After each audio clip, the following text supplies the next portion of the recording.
नमस्कार, आपका हमारे इस न्यूज़ चैनल पर हार्दिक स्वागत है। बिहार से इस वक्त 5 बड़ी खबरें निकलकर सामने आ रही है। बिहार में राजनीतिक रूप से बड़ा उलटफेर देखा जा सकता है। आपको समस्त जानकारी देंगे, कृपया इस वीडियो को शुरू से अंत तक देखिएगा। अगर चैनल को सब्सक्राइब नहीं किया तो अभी कर लें, क्योंकि सबसे पहले व सबसे सटीक सूचना आपको इसी चैनल पर देते हैं। और कमेंट करके जरूर बताइएगा कि बिहार के इस विधानसभा चुनाव में अब की बार किस पार्टी की जीत होगी, कौन बनेगा अब की बार बिहार का मुख्यमंत्री। आपका कमेंट बहुत ही महत्वपूर्ण, साफ साफ शब्दों में कमेंट कीजिएगा। सबसे पहली खबर निकलकर सामने आ रही है कि एनडीए में सीट बंटवारे का फॉर्मूला तय हो चुका है।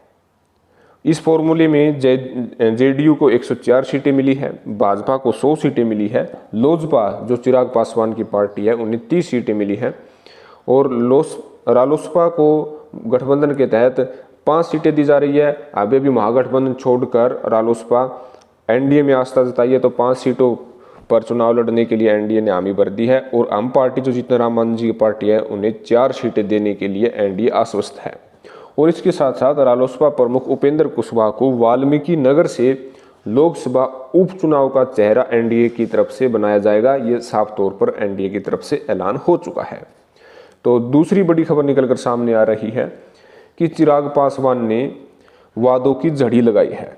चिराग पासवान ने कहा है कि अगर आरजेडी की सरकार आती है, महागठबंधन की सरकार आती है, तो बिहार के युवाओं को 10 लाख नौकरी देंगे। उन्होंने ये भी कहा कि झारखंड और एमपी के तर्ज पर 100% डोमिसाइल नीति भी अपनाई जाएगी। डोमिसाइल नीति वो है कि बिहार की जनता बिहार में ही नौकरी करेगी, दूसरे राज्यों के जो युवा है वो बिहार में फार्म भी नहीं भर सकेंगे, यानी बिहार के युवा बिहार में एडजस्ट हो जाएंगे। और उन्होंने कहा कि अगर आरजेडी की सरकार आती है तो स्वास्थ्य विभाग में 1,25,000 नौकरी देंगे, पारा मेडिकल में 2,50,000, शिक्षा सेक्टर यानी टीचर की भर्ती निकालेंगे बिहार में 2,50,000 पदों पर, कॉलेज टीचर की 50,000 पदों पर, पुलिसकर्मी की 95,000 पदों पर, इंफ्रास्ट्रक्चर इंजीनियर के 75,000 पदों पर, लिपिक और चपरासी की 2 लाख पदों पर वैकेंसी निकालने का वादा तेजस्वी यादव ने किया है। और साफ तौर पर युवाओं से आह्वान किया है, किसानों से आह्वान किया है कि अब की बार आरजेडी को वोट दें और बेरोजगारी और मजदूर जिस प्रकार से दूसरे राज्यों में जाते हैं उनको वहां पर नहीं जाने दिया जाएगा और बिहार में ही रोजगार के सुदृढ़ अवसर खोले जाएंगे। तो कहीं ना कहीं उनके इस वादे से युवा उनकी तरफ आकर्षित होते हुए जरूर दिख रहे हैं। अगली बड़ी खबर निकलकर सामने आ रही है कि भारतीय जनता पार्टी के टिकटार्थियों का बवाल हो चुका है। डिप्टी सीएम और संगठन मंत्री के सामने हाथापाई की गई और टिकट देने का आह्वान भाजपा के नेताओं ने किया। भाजपा दफ्तर में रविवार को विधानसभा चुनाव के टिकट के लिए फरियादी आपस में भिड़ गए, वह भी संगठन महामंत्री नागेंद्र जी के सामने। इस दौरान टिकटार्थियों ने डिप्टी सीएम सुशील कुमार मोदी का घेराव भी किया। बाद में मोदी को बाहर निकालने के लिए पुलिस बुलानी पड़ी। लखीसराय से बड़ी संख्या में लोग मंत्री विजय कुमार सिन्हा की शिकायत लेकर पहुंचे थे। वे उनके खिलाफ नारेबाजी भी कर रहे थे। कुछ लोग इसका विरोध कर रहे थे।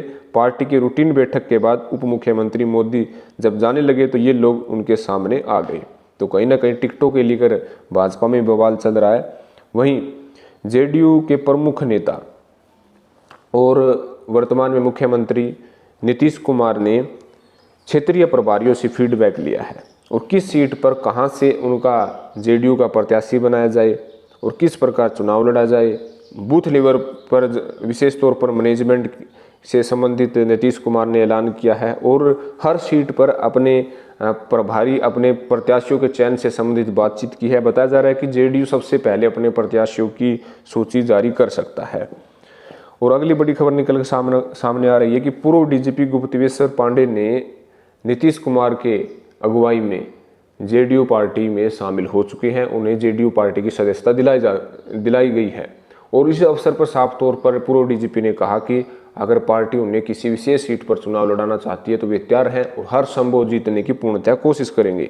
कहीं ना कहीं अब पूर्व डीजीपी के जेडीयू में शामिल होने से कहीं ना कहीं जेडीयू मजबूत अवश्य हुई है। और अगली बड़ी खबर निकल कर सामने आ रही है कि कांग्रेस पार्टी के जो स्क्रीनिंग कमेटी के जो चेयरमैन हैं विनाश पांडे, जब पार्टी के राज्य मुख्यालय पर पहुंचे तो वहां पर उनके सामने बवाल हो गया। उन्हें चारों तरफ से कांग्रेस के नेता और कार्यकर्ताओं ने घेर लिया और टिकट देने की गुहार लगाई। इस पर अविनाश पांडे की मुश्किलें बढ़ती हुई नजर आई, क्योंकि जिस प्रकार से कांग्रेस के नेताओं ने उन्हें चारों तरफ से घेरा था, कहीं ना कहीं डर का माहौल पैदा हो गया था। इसलिए उन्होंने समय रहते हुए जाना ही समझा। कहीं ना कहीं टिकटों को लेकर जो दावेदारी जो नेता ठोक रहे हैं, वे अपना शक्ति प्रदर्शन भाजपा या फिर कांग्रेस पार्टी के मुख्य नेताओं के सामने प्रदर्शित कर रहे हैं, जिससे बड़े बड़े नेताओं की सांसें फूलती हुई नजर आ रही है। तो आपको क्या लगता है कि अब की बार बिहार के इस विधानसभा चुनाव में कौन सी पार्टी जीतेगी? एक तरफ जहां एनडीए ने अपने सीटों का फॉर्मूला तय कर दिया है, दूसरी तरफ महागठबंधन में अभी तक सीटों से संबंधित अभी चर्चा अच्छे से शुरू नहीं हुई है। और इसके साथ साथ तेजस्वी यादव ने 10 लाख नौकरियों का जो वादा किया है, उससे क्या असर पड़ेगा? क्या वास्तव में युवा तेजस्वी यादव की तरफ मुड़ेंगे?